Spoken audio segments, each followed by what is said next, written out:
समय की बात है। राजस्थान के एक छोटे से गांव में एक भिखारी रहता था जिसका नाम रघु था।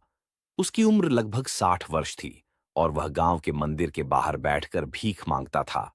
रघु की आंखों में एक अजीब सी चमक थी, मानो वह किसी गहरे रहस्य को जानता हो। रघु का अतीत बहुत ही रोचक था।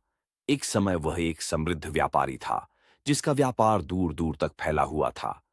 उसके पास धन, सम्मान और प्रतिष्ठा की कोई कमी नहीं थी। लेकिन समय के साथ उसके अहंकार ने उसे अंधा कर दिया।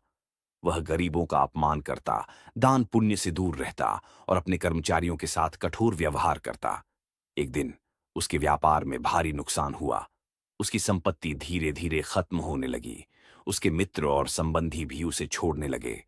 अंततः वह सब कुछ खो बैठा और सड़क पर आ गया। अब वह वही रघु था जो कभी दूसरों का अपमान करता था, आज खुद भीख मांगने को मजबूर था। रघु अब मंदिर के बाहर बैठकर भीख मांगता था। गांव के लोग उसे तिरस्कार की दृष्टि से देखते थे।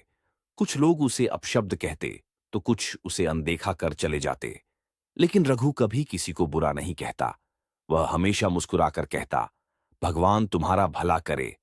एक दिन गांव के एक सेठ ने रघु को पत्थर मार दिया, जिससे उसका सिर फट गया।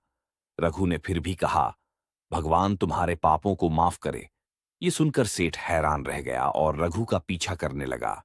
उसने देखा कि रघु एक टूटी फूटी झोपड़ी में अपनी बीमार पत्नी के पास गया और उसके साथ बासी रोटी बांटकर खाई। सेठ ने रघु की बातें सुनी, जिसमें वह अपने अतीत के पापों को स्वीकार कर रहा था। सेठ को अपनी गलती का एहसास हुआ और उसने रघु से माफी मांगी।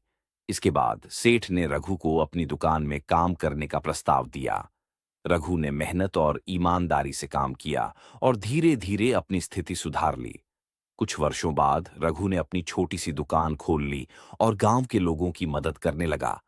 अब वह वही रघु था जो कभी दूसरों का अपमान करता था, लेकिन अब वह सबकी मदद करता था। समय सबका आता है। ये कहानी हमें सिखाती है कि जीवन में समय का चक्र निरंतर घूमता रहता है। जो आज शीर्ष पर है वह कल नीचे भी आ सकता है।